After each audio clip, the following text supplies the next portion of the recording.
5 Rafale Bharat के 5 जहाज गिराए गए। तो उनको पता है कि किन किन लोगों ने मुझे आकर मटेरियल दिया है। You have the solid sources. Naturally ये तो सीधा आरोप क्या है, मैं सब जगह कहता हूँ, तुम लोग छपते नहीं हो।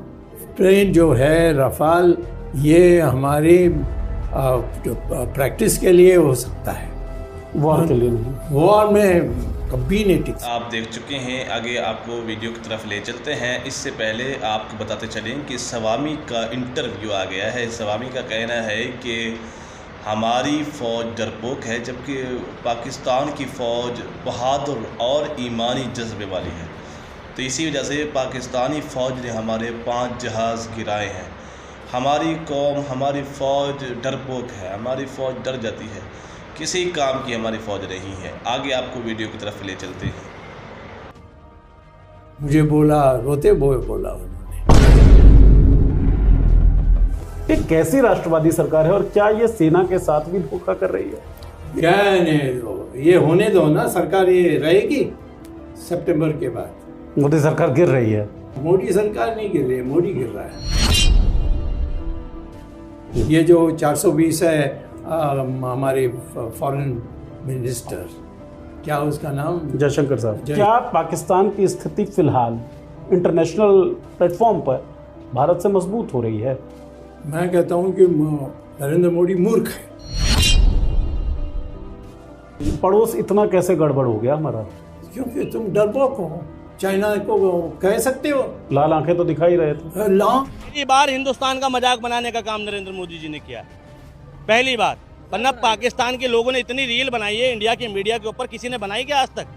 के बाद हम पूरे दुनिया भर के देशों को ये समझाना चाह रहे थे कि पाकिस्तान जो है टेरर स्टेट है, वो हमारे लैंड पे टेरर एक्टिविटी करवा रहा है। हमारा डेलीगेशन, हमारे जब ऑल पार्टी डेलीगेशन के लोग विदेशों में घूम रहे थे, उसी दौरान यूनाइटेड नेशन के सिक्योरिटी काउंसिल के काउंटर टेररिज्म डिपार्टमेंट का डिप्टी चेयर पाकिस्तान को बना दिया जाता है। तालिबान सैंक्शंस का चेयर पाकिस्तान को बना दिया जाता है। क्या पाकिस्तान की स्थिति फिलहाल इंटरनेशनल प्लेटफॉर्म पर भारत से मजबूत हो रही है? मैं कहता हूँ कि नरेंद्र मोदी मूर्ख है। ये सब इनकी जरूरत क्या थी?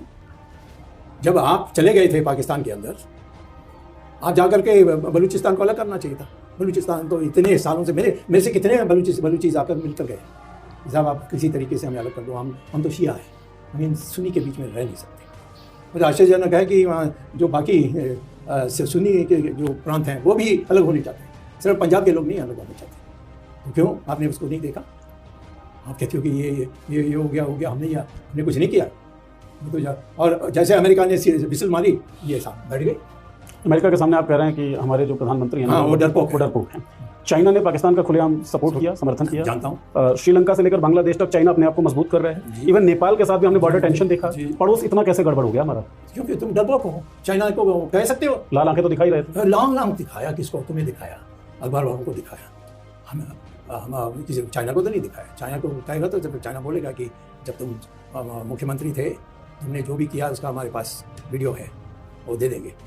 आप जानते नहीं हैं कि हम कितने निकट थे चाइना के, क्योंकि मैं चाइना बोलता हूँ, चाइनीज़। जी, मैं प्रोफेसर रहा हूँ। आपको पीएचडी का वर्क? हाँ, मेरे पीएचडी भी थी। और भी ये है कि वहाँ के स्टूडेंट्स जो हार्वर्ड में आते थे, वो मेरे नीचे काम किया और फिर वहाँ जाकर के सरकार में बड़े पद पा की। तो मैं 16 बार चाइना होकर आया जी। जिस दिन इन्होंने पार किया, उस दिन मैंने चाइनीज़ की जो मुखिया है उसको कहा कि how can you do this, ये आपने कैसा कर दिया? तो उन्होंने कहा कि कोई आपत्ति तो आपके गवर्नमेंट से तो नहीं आ रही है। वहाँ से क्यों नहीं आपत्ति आती है? वहाँ क्या लालच? क्योंकि ये इसके बारे में उनके पास इतनी बड़ी दस्तावेज है। चाइना के पास? आप कह रहे हैं अमेरिका के पास भी डॉक्यूमेंट्स हैं, चाइना के पास? हाँ, इसीलिए दोनों के सामने मुझे नहीं बोल सकता। कहता है युद्ध विराम, हाँ भाई विराम, दोनों बैठ गए। क्या बैठना पाकिस्तान के साथ? हम तो अपने को चाइना और अमेरिका के संबंध समझते थे, अब तो हमारे नाम ही नहीं लेते। अब तो चाइना अमेरिका बस इक्विवेलेंस में कहीं रहे ही नहीं, हम पिछड़ गए। नहीं, बिल्कुल, सिर्फ तुम लोगों को दबाने में मोदी बहुत है। थोड़ी सी बात अर्थव्यवस्था की कर लेते हैं, क्योंकि चौथी सबसे बड़ी अर्थव्यवस्था के हेडलाइंस बन गए सर। लेकिन हॉटमेल का संस्थापक ये कहता है कि आंकड़े फर्जी हैं। ऑक्सफैम की रिपोर्ट ये बताती है कि हमारी जितनी भी कैपिटल है, जितना भी पूंजी है, जितना भी इनकम है, वो कंसोलिडेटेड है, कॉन्सेंट्रेटेड है कुछ परसेंट लोगों के बीच। तो हम क्रॉनिक कैपिटलिज्म की तरफ बढ़ रहे हैं, इनइक्वालिटी बढ़ती चली जा रही है। एक तरफ आप कहते हैं कि 25 करोड़ लोगों को हमने पॉवर्टी लाइन से उठाकर बाहर निकाल दिया, दूसरी तरफ आप कहते हैं कि जो 80 करोड़ लोग हैं उनको हम राशन दे रहे हैं। तो क्या झोल है ये? आपको हिम्मत है तो गवर्नमेंट के किसी इकोनॉमिस्ट को कहो मेरे से डिबेट करें और आप उसका अंपायर बनिए। सब झूठ है। आलू है और प्याज है, इन दोनों को एक करना है उत्पादन, तो कहीं ना कहीं एक एक नियम होना चाहिए, जैसे रुपीज़ में करना है तो दोनों को रुपए में कितने रुपए हैं, 1 किलो आलू और 1 किलो प्याज, हाँ, उसको जोड़ने के लिए, तो उसमें बहुत कुछ को गर्म कर सकते हैं हम, फॉर्मूलाज नहीं, हाँ, परंतु और लोग जानते नहीं हैं।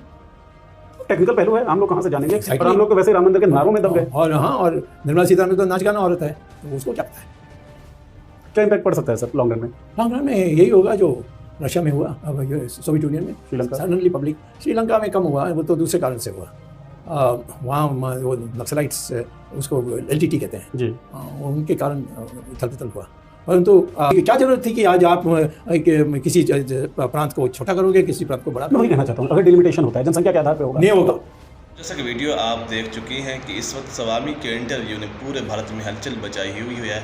स्वामी का कहना है कि हमारी फ़ौज डरपोक है, जबकि पाकिस्तान की फ़ौज बहादुर है और ईमानी जज्बे वाली है, जिसकी वजह से पाकिस्तान ने हमारे 5 जहाज़ गिराए हैं। अगर आपको हमारी इसी तरह की वीडियो अच्छी लगती हैं तो हमारे चैनल को सब्सक्राइब ज़रूर करें और घंटी के बेल आइकन को भी ज़रूर दबाएं।